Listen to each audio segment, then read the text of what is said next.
Yes class, हमने start किए हुए थे very short answer questions class 12th accounts D के गोयल के। 11th क्वेश्चन डिस्कस कर रहे थे एंट्रेंस फीस के रिगार्डिंग। यहाँ से रीड करना स्टार्ट करते हैं बच्चे। स्टूडेंट्स क्या लिखा एंट्रेंस फीस कह लीजिए या फिर एडमिशन फीस। यह शुल्क नए सदस्यों के प्रवेश से प्राप्त होता है। कुछ व्यक्ति इसे पूंजीगत आय मानने के पक्ष में है, क्योंकि उनके अनुसार यह एक सदस्य से केवल एक बार ही प्राप्त होती है और इस प्रकार यह बार बार प्राप्त होने वाली आय नहीं है। परंतु दूसरे व्यक्तियों के अनुसार यद्यपि यह एक व्यक्ति से एक ही बार प्राप्त होती है, परंतु क्योंकि नए नए व्यक्ति आते रहते हैं और इस प्रकार यह प्रतिवर्ष नियमित रूप से प्राप्त होती है, अतः इसे आयगत मानना चाहिए।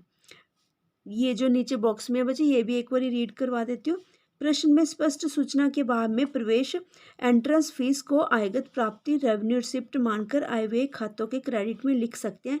यदि प्रश्न में प्रवेश शुल्क को पूंजीगत प्राप्ति कैपिटल रिसिप्ट मानने के लिए कहा गया तो इसे चालू वर्ष के स्थिति विवरण के दायित्व पक्ष में लिखना चाहिए। बच्चे देखो, मैं इसको एक समअप सा करके समरी के टाइप में बता देती हूँ क्या लिखा गया। देखिए, अगर तो एंट्रेंस फीस का जब भी अकाउंटिंग ट्रीटमेंट आता है एनपीओ के क्वेश्चंस में, नॉन फॉर प्रॉफिट ऑर्गेनाइजेशंस में, एंट्रेंस फीस अगर तो क्वेश्चन में साइलेंट है तो हम क्या ट्रीटमेंट करते हैं, यानी कि रेकरिंग नेचर रेवेन्यू नेचर का मानकर इनकम एंड एक्सपेंडिचर अकाउंट में इनकम साइड दिखा देते हैं। क्योंकि जो एंट्रेंस फीस होती है, एडमिशन फीस होती है, ये रेकरिंग नेचर की होती है, बारी बारी आने वाली होती है। ठीक है, और बारी बारी आने वाली का मतलब ही यही होता है कि इट मीन्स हम इसको इनकम एंड एक्सपेंडिचर अकाउंट में ट्रीटमेंट करेंगे। पर अगर स्पेसिफिकली वह मेंशन कर दिया जाता है, ठीक है, जैसे आपके यहीं पर देखिए क्वेश्चन नीचे गिवन है, डिफरेंट केसेस दिखा दिए गए यहाँ पर। ठीक है, एंट्रेंस फीस को जस्ट यहाँ कुछ नहीं माना तो हम इसको क्या क्या ट्रीट करेंगे, simple just income and expenditure account में एज लाइक इनकम शो कर देंगे इसको। ठीक है, अमाउंट नहीं हमने कंसीडर करना कि लार्ज अमाउंट है या स्मॉल अमाउंट है, नहीं। ठीक है, ऐसा कुछ नहीं देखना, बस उन्होंने साइलेंट है इस क्वेश्चन में तो इसको इनकम एंड एक्सपेंडिचर में दिखा देंगे। सेकंड क्वेश्चन में उन्होंने खुद ही बोल दिया कि इसको रेवेन्यू रिसिप्ट ट्रीट करना, it means income and expenditure में ही जाएगा ये भी। थर्ड वाले में उसने कैपिटल रिसिप्ट मान के इट मीन्स बैलेंस शीट में जाएगा। फोर्थ में उन्होंने क्या किया, कहते कुछ को कैपिटलाइज्ड कर दो यानी कि कैपिटल नेचर की, यानी कि बैलेंस शीट में अकाउंटिंग ट्रीटमेंट कर दो, और कुछ का कुछ परसेंटेज गिवन है, ठीक है, कुछ का इनकम एंड एक्सपेंडिचर अकाउंट में। यानी कि अगर तो कुछ गिवन होता है तो हम उसी के अकॉर्डिंग अकाउंटिंग ट्रीटमेंट करते हैं, एंट्रेंस फीस का, एडमिशन फीस का। या फिर साइलेंट है तो हम उसको इनकम एंड एक्सपेंडिचर अकाउंट में इस वे में दिखा देते हैं। देखिए बच्चे, ठीक है स्टूडेंट्स, देखिए केस 1, केस 2, केस 3 सभी के बारे में बिल्कुल एकदम से क्लियर यहाँ से पता लग रहा है। ठीक है जी, केस 3 और केस 4 का भी दिखा देती हूँ कितना का है उन्होंने। 16-17 सेशन है हमारा। एंट्रेंस फीस कितनी है, 1,20,000 according to the policy of the club 30% of the entrance fees to be capitalize. 30% यानी कि 120 का 30% कैपिटलाइज्ड का मतलब क्या है, देखिए ध्यान से, 30 + 70 हम इसी प्रपोर्शन में इसको डिवाइडेशन करेंगे ना। अगर 30% उन्होंने हमें बैलेंस शीट में रखने के लिए बोल दिया कि वहाँ पर आप ट्रीट कीजिए, कैपिटल फंड के अंडर आता है, इट मीन्स हमने 36 यहाँ पर उसकी ट्रीटमेंट कर दी। इट मीन्स जो बाकी बचा हुआ बैलेंस है उसको कहाँ हम फीडबैक हाँ रिकॉर्ड करेंगे, यहाँ पर जी। ठीक है, इनकम एंड एक्सपेंडिचर अकाउंट में 84, चाहे तो आप 120 का 70% काउंट कर लीजिए, निकाल लीजिए, या फिर हम क्या कर सकते हैं 1,20,000 में से यहाँ पर 36 लेस कर देंगे। 1,20,000 में से 36,000 लेस करके जितना आया 84,000 उसको हम इनकम एंड एक्सपेंडिचर अकाउंट में इनकम वाली साइड दिखा देंगे। ठीक है जी, इनकम एंड एक्सपेंडिचर अकाउंट में एक्सपेंडिचर रुपीज़ इनकम ये लिखना कंपलसरी होता है, डेबिट और क्रेडिट भी लिखना होता है। जैसे हम पापा वाला परफॉर्मा बनाते हैं कैश बुक में, सेम एज इट इज़ ही है सब कुछ। यहाँ पर पी ए की जगह पर expenditure rupees, income rupees, debit credit, और ऊपर एज इट इज़ ही लिखोगे। फॉर द ईयर एंडेड क्यों आता है, क्योंकि हमने 12 मंथ का कंप्लीट बना के चलते हैं इसमें, जो भी कुछ भी इनकम या एक्सपेंडिचर हमारा होता है वो वाला। ठीक है जी। यहाँ से आपको एंट्रेंस फीस के रिगार्डिंग यहाँ जो नीचे बॉक्स में यही गिवन है कि कैपिटल रिसीप्ट भी मान सकते हैं, रेवेन्यू रिसीप्ट भी मान सकते हैं। अगर क्वेश्चन साइलेंट है तो हम उसको रेवेन्यू रिसीप्ट मानकर इनकम एंड एक्सपेंडिचर अकाउंट में ट्रीटमेंट करेंगे। चलिए स्टूडेंट्स, अब बच्चे हम नेक्स्ट क्वेश्चंस देखते हैं। अब हमारा आगे जी लेगसी। ठीक है जी। हाँ जी स्टूडेंट्स, देखिए legacy, describe the amount received under legacy, 12th number question है। ठीक है जी। इसके लिए भी हम ये देखिए लेगसी क्या होती है। लेगसी का जो हिंदी में बच्चे मीनिंग रहता है वो होता है वसीयतनामा। वसीयतनामा, देखिए कुछ पर्सन जब वो एग्जिस्टेंस करते हैं तो वो अपने होते हुए कुछ वसीयत लिख कर अपनी इच्छा से वो डोनेट कर जाते हैं कि ये वसीयत मैं डोनेशन के नाम पर लिख के जा रहा हूँ।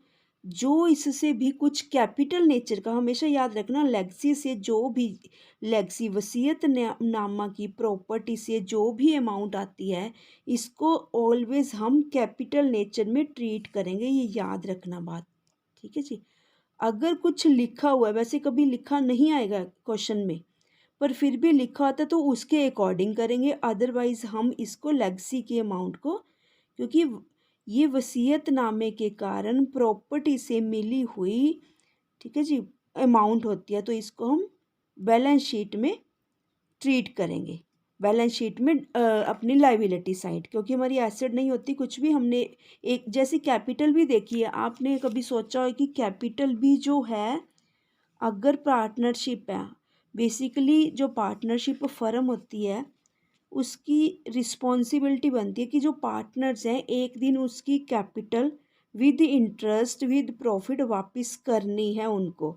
इसलिए दिस इज़ द रीज़न कि हम लाइबिलिटी साइड ही उसका जो कैपिटल होती है ट्रीट करते हैं। ऐसे ही ये भी एक तरह से दायित्व पक्ष यानी कि लाइबिलिटी साइड जाएगा। यह आय भी संस्था की नियमित आय, नियमित मतलब रेवेन्यू नेचर की, रेकरिंग नेचर की आय नहीं है, एक बार में इकट्ठी ही आ जाएगी तो कैपिटल नेचर की मानना है। और इसको नियमित आय जो भी होएगी ना, उसको recurring revenue income and expenditure उसमें ट्रीट करना होता है हमने। बस नियमित जो होती है रेगुलर बेसिस पे आती है। ये वाली जो है इकट्ठे ही आएगी, बड़ी अमाउंट आएगी, प्रॉपर्टी के कारण आएगी, और इसको कैपिटल ट्रीटमेंट करना है। ठीक है। लेगसी का याद रखना, वसीयतनामे के कारण प्रॉपर्टी से जो लार्ज अमाउंट आती है वो हम बैलेंस शीट की कैपिटल्स बैलेंस शीट में लाइबिलिटी साइड दिखाएंगे, और लिखा यही जाएगा इसी अमाउंट के अंडर ही, लेगसी के अंडर। ठीक है जी। कई इसको लिगेसी भी बोल देते हैं, वैसे लेगसी ही होता है। ठीक है, चलो बट कोई बात नहीं, वसीयतनामा। ठीक है, ये हो गया जी। चलिए नेक्स्ट ऑनरेरियम। हाँ जी, ऑनरेरियम। ऑनरेरियम क्या है, जैसे देखिए, ठीक है, इसको वैसे मैं थोड़ा सा वैसे समझा देती हूँ, शायद अगर पीछे फिर से मेरे को कोई इसका नोट्स मिल जाता है, ठीक है, रिटर्न में, तो फिर वापस चलते हैं। ऑनरेरियम आपने बिल्स ऑफ एक्सचेंज किया था, ऑनर द बिल, यानी कि रिस्पेक्टफुली हमें बिल की अमाउंट मिल गई, वहीं से निकला, वैसा सही वर्ड है ऑनरेरियम। डिसऑनर, ऑनर, डिसऑनर, यानी कि हमने किसी को, कोई हमारे यहाँ फंक्शन था, उसको एज अ ऑनरेरियम कुछ पेमेंट, देखो सैलरी होती है एक फिक्स अमाउंट, रेगुलर अमाउंट किसी को देनी, पर ये होता है कि किसी को आवभक्त करने के लिए, ठीक है, रिगार्ड करने के लिए उसको बुलाया और हमने उसको कुछ अमाउंट पेमेंट की एज अ ऑनरेरियम।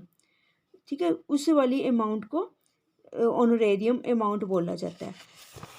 आपको इसका यहाँ पर देखते हैं, ये रहा बच्चे, मिल गया। ठीक है, देखिए यहाँ से, जो व्यक्ति संस्था का वेतन प्राप्त कर्मचारी नहीं है, ठीक है, सैलरीड पर्सन नहीं है, उसे किया गया भुगतान व्यावसायिक शुल्क कहलाता है। वैसे नहीं है सैलरी, यानी कि जैसे वेजेस और सैलरी रेगुलर पेमेंट करते हैं वैसा नहीं है। इसे आय व्यय खाते के डेबिट पक्ष में, क्योंकि ये हमारा एक खर्च है। देखिए अगर सैलरी भी किसी को पे करते हैं ना, या वेजेस भी पे करते हैं, तो भी वैसे ही वो भी हम वहीं पर ट्रीट करते, इनकम एंड एक्सपेंडिचर अकाउंट में डेबिट में ही लिखते, पर वो तो हम वेजेस एंड सैलरीज के अंडर लिखते। इसको स्पेसिफिकली हम ऑनोरेरियम नेम से ही ओपन करके अकाउंट ओपन करेंगे, इसी अकाउंट के अंडर ही लिखकर इनकम एंड एक्सपेंडिचर अकाउंट में एक्सपेंसेस वाली साइड लिख देंगे। डेबिट पक्ष कौन सा होता है हमारा, एक्सपेंडिचर वाला। अगर कोई क्वेश्चन मेरे को अकाउंटिंग ट्रीटमेंट का या क्वेश्चन नजर आता है, मैं आपको दिखाती हूँ बच्चे, वेट करो जरा। हाँ जी स्टूडेंट्स देखिए, बच्चे मेरे को इलस्ट्रेशन में तो नहीं मिला ऑनरेरियम का ट्रीटमेंट, यहाँ पर है देखिए, रिसिप्ट एंड पेमेंट अकाउंट में बाय डॉक्टर्स ऑनोरेरियम, ओनो ओनो ओनो, ठीक है, ह यानी कि साइलेंट है, ऑनोरेरियम रेरियम 9,000। या तो देखिए यहाँ लिखा हुआ नहीं, कुछ भी गिवन नहीं है, पर जब हम इसका क्वेश्चन यानी कि क्वेश्चन नंबर कौन सा है, 24th क्वेश्चन है प्रैक्टिकल का, जब हम फाइंड आउट करेंगे तो तब हम इसका ट्रीटमेंट कहाँ करेंगे जी, डॉक्टर्स ऑनरेरियम का इनकम एंड एक्सपेंडिचर अकाउंट में एज ए एक्सपेंडिचर मानकर वहाँ पर इसकी अकाउंटिंग ट्रीटमेंट करेंगे। ठीक है, डॉक्टर्स ऑनरेरियम यानी कि जैसे मान लीजिए हमने कोई आइज़ का डोनेशन कैंप लगाया, आइज़ का या ब्लड कैंप लगाया, तो किसी डॉक्टर को वहाँ पर कोई रिनाउंड पर्सनैलिटी को या फेमस डॉक्टर को बुलाया गया, तो डॉक्टर को हमने स्पेशल बुलाया रिगार्ड करने के लिए, या फिर भाई हमारे पास कोई स्पेशलाइज्ड पर्सन नहीं था कि अगर मान लीजिए अगर हमने ब्लड कैंप लगाया, ब्लड कैंप लगाते हुए कुछ ऐसा वैसा हो जाए कि डॉक्टर जो कि संभाल सके, तो हमने बुलाया था, तो हम उस रिगार्ड के कारण कि हमने बुलाया है तो हम उसको 9,000 पेमेंट कर रहे हैं, तो हमारे लिए खर्च चाहिए वाला। ठीक है जी, मान लीजिए हमने ब्लड कैंप लगाया या आइज़ का डोनेशन कैंप लगाया, उस पर भी बुला सकते हैं डॉक्टर को। ये तो हो गया जी ऑनरेरियम की ट्रीटमेंट। मैं आपको बच्चे लेगसी की ट्रीटमेंट भी दिखाना चाहती हूँ। लेगसी ये देखिए 16th नंबर में देखिए 37,000 लेगसी की अमाउंट है रिसिप्ट एंड पेमेंट अकाउंट में। देखिए यहाँ पर तो रिसिप्ट हुई है यानी कि 37,000। अब आपको पता है कि लेगसी क्या होता है, वसीयतनामा के कारण प्रॉपर्टी की अमाउंट से जो अच्छी खासी राशि हमें प्राप्त होती है, और इसका ट्रीटमेंट हमेशा कहाँ किया जाता है, बैलेंस शीट में। यहाँ देखिए कहीं पर भी आपको यहाँ पर नज़र नहीं आएगा लेगसी की अमाउंट का ट्रीटमेंट, तो हमें पता है कि कहाँ पर लिखना होता है इसको, किसी हेडिंग के अंडर नहीं लिखना इसको, बैलेंस शीट में अकेले ही लेगसी हेडिंग के अंडर लिख देना जी। कैपिटल फंड के अंडर कहीं ऐड ऑन नहीं कुछ भी करना, बस जस्ट यहाँ पर अलग से। ठीक है जी, ये लेगसी का हो गया। हाँ जी स्टूडेंट्स देखिए, अब 13th नंबर क्वेश्चन भी कंप्लीट हो गया हमारा। अभी हमने लेगसी का 12th भी हो गया, 13th भी हो गया। ठीक है जी, अब क्वेश्चन नंबर 14th पे चलते हैं। एक्चुअली यहाँ पर प्रॉब्लम क्या आई बच्चे, यहाँ पर आंसर्स गिवन नहीं थे, तो हमें वापस अपनी जो थ्योरी थ्रेटिकल पोर्शन है वहाँ जाना पड़ा। यहाँ पर इन सभी के फिर से क्वेश्चंस के आंसर्स हैं। 14th क्वेश्चन नंबर रीड करते हैं। हाउ आर NPO ऑर्गेनाइज्ड, लाभ न कमाने वाली संस्थाओं का संगठन किस प्रकार किया जाता है। ठीक है, यानी कि जो उनके नेम्स वगैरह रखते हैं ना, किस टाइप में क्या रख सकते हैं, जैसे हम प्राइवेट का PVT लिख देते हैं, लिमिटेड का LTD लिख देते हैं, कंपनी का CO डॉट, इस टाइप में मतलब क्या नेम से क्या क्या कैसे रख सकते हो तुम। लाभ न कमाने वाली संस्थाओं का संगठन चैरिटेबल ट्रस्ट, सोसाइटी, क्लब आदि के रूप में किया जा सकता है। वेरी इजी, वेरी फेमिलियर हो आप सभी नेम से, ऑलमोस्ट आप सभी ने भारत विकास परिषद हो गया जी, क्लब हो गए, एंटरटेनमेंट क्लब्स हो गए, सिटी स्टार क्लब हो गए, ठीक है, फिनिक्स क्लब हो गया, कुछ इस टाइप के सभी सुने होते हैं। क्लब तो आपने एंटरटेनमेंट के लिए होते हैं, सोसाइटीज़ भी सुनी होती है, नेम होता है फिर पीछे लिखा होता है सोसाइटी। चैरिटेबल ट्रस्ट भी आपने इस टाइप के नेम्स ऑलमोस्ट सुने ही हुए हैं। ठीक है जी, चलिए 15th नंबर क्वेश्चन रीड करते हैं। How are not for profit organisations managed. देखिए ध्यान रखना, यहाँ पर ऑर्गेनाइज्ड पूछा था, यहाँ पर मैनेज्ड। ऑर्गेनाइज्ड ये सारे बिजनेस आपने बिजनेस स्टडीज़ +1 +2 में रीड किया है या करोगे, ये सभी कंसेप्ट बचे उसी के। Organisations, management, organisations, planning, controlling, सभी कंसेप्ट उसी के। पहले तो उसने यहाँ पर क्वेश्चन क्या था, ऑर्गेनाइजेशन से संबंधित क्वेश्चन था, ऑर्गेनाइजेशन चलिए फर्स्ट स्टेप हो गया। फिर उसको मैनेज्ड कैसे किया जाता है, ठीक है, कौन होता है, क्या होता है। जैसे बैंक में हम कह दिए मैनेजर, असिस्टेंट मैनेजर होता है, प्रोबेशनरी ऑफिसर्स होते हैं। ऐसे ही अगर तुमने अपनी ये चैरिटेबल ट्रस्ट बना ली है, सोसाइटी बना ली है, जो इसके अंदर हायरार्की होती है, top level management, middle, bottom level होती है, यहाँ पर किस किस नाम से कौन कौन कार्य करता है, ठीक है, कैसे।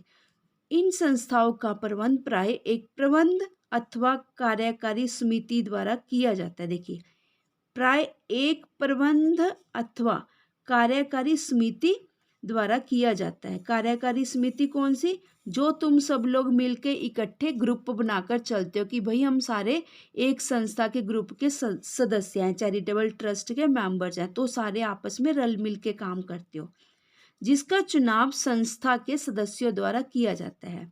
देखिए, जो एक प्रबंध या कार्यकारी समिति है, ये क्या चीज़ है बच्चे। देखो, मान लीजिए आपका 50% का ग्रुप बना हुआ है, 50 लोगों का, भारत विकास परिषद लगा लीजिए, बिल्कुल वही वाला सीन है यहाँ पर भी। तो वहाँ पे 50 के 50 तो एक्टिव मेंबर्स नहीं होंगे।